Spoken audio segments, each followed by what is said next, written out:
हरि संत को भोजन नहीं करने दिया।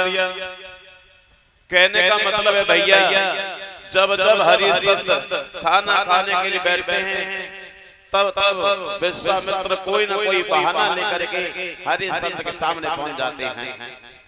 हरि संत को भोजन नहीं करने दिया। धीरे धीरे 26 दिन हो गए, हरि संत के पेट में अन्न का दाना नहीं पड़ा, शरीर सूख करके काट गया। एक बार हरि संत ने सोचा आज मेरे महाराज आएंगे, हम कहेंगे महाराज मुझे काम बातें बताना, पहले मुझे कुछ खाने के लिए दे दो। ये बात सोच ही रही थी, तब तक मेहतर सामने पहुंच गया।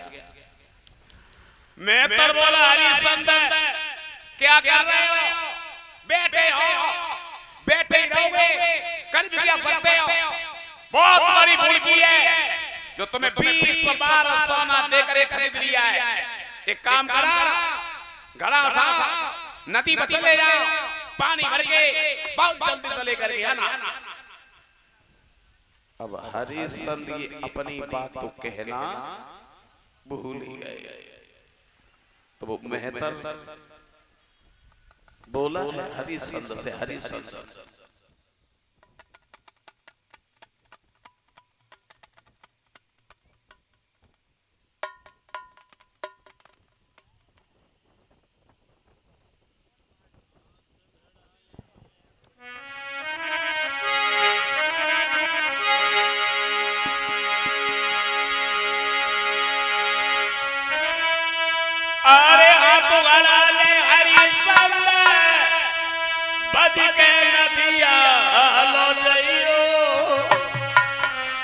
पानी भर के जल्दी से लइयो, माटी ज्यादा देर लगाइयो।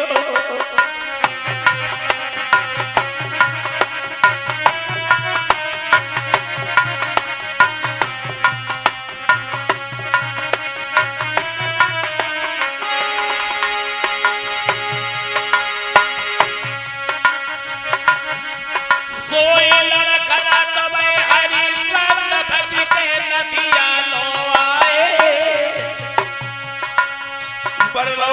पर नाई उठो यो न सवरो चोरो।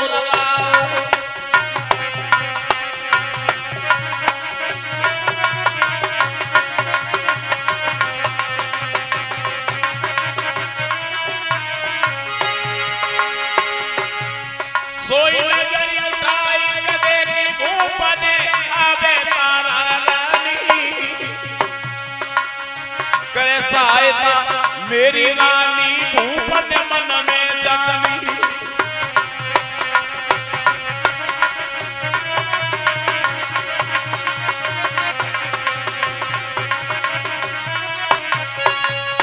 हरि संत ने घड़ा तो भर लिया, लेकिन शरीर में इतनी भी ताकत नहीं थी जो वो घड़ा उठा ले। तब तक दूर से देखा हरि संत ने क्या देखा कि हरि संत की पत्नी रानी तारा आ रही है। एक बात सोची, अरे प्रभु दुख में मुसीबत में मेरी पत्नी ने ही मेरा साथ दिया है। तारा सामने पहुंच के बोली महाराज क्या हुआ? तुम्हें कुछ खाने के लिए नहीं मिलता? ये शरीर सूख करके घाटा हो गया। हरि संत बोले तारा आज 26 दिन हो गए तारा, मेरे पेट में अन्न का दाना नहीं पड़ा। तारा एक छोटा सा काम कर दो। कौन सा काम? ज्यादा बड़ा काम नहीं है तारा, ज्यादा बड़ा काम नहीं है कि तारा उठवाई दे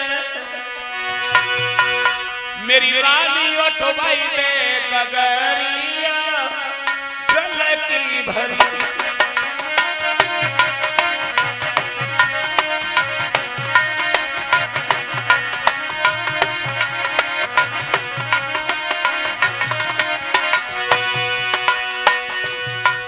समझा रहे हरि संत तारा, दिन 26 हो गए मेरी तारा, मिलो अन्न नहीं पानी।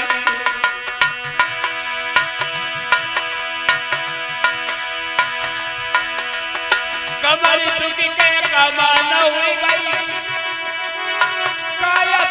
विलानी चलत पे टूटे मेरी कमरिया जल की भरी तारा अटवाई दे गगरिया मेरी जल की भरी।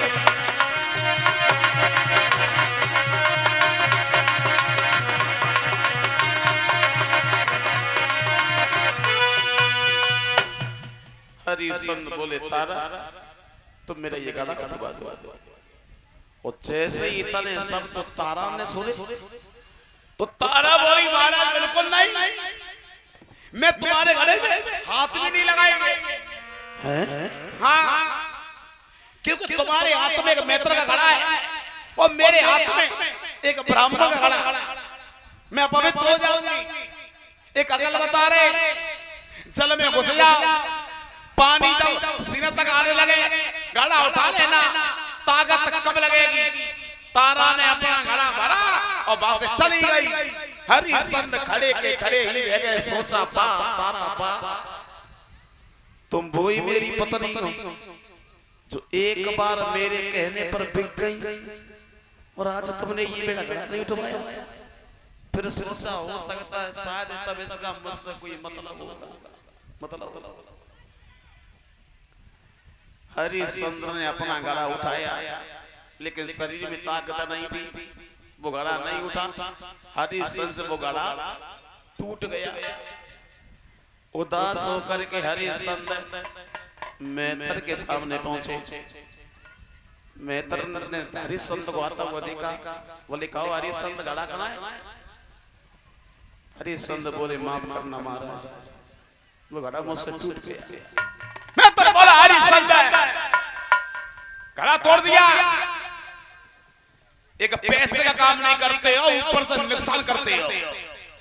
तुमने घड़ा तोड़ दिया, आज तुम्हें भोजन नहीं दिया जाएगा।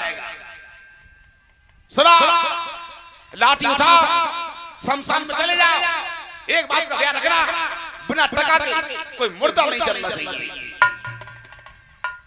तो हरिश्चंद्र ने लाठी उठाई, पहुंच गए शमशान में, पैरा देने लगे। अब आइए हरिश्चंद्र की ओर थोड़ा न ध्यान दे करके उधर देख लेते हैं जब ब्राह्मण के घर में रानी तारा रह रही है। एक बार ब्राह्मण तारा से बोले तारा ये रोहिता सारे दिन घर पे ही बैठा रहता है, एक पैसे का काम नहीं करता है, उससे एक और बाग में चली जाए और बाग में से पूजा के लिए फूल तोड़ करके ले आए।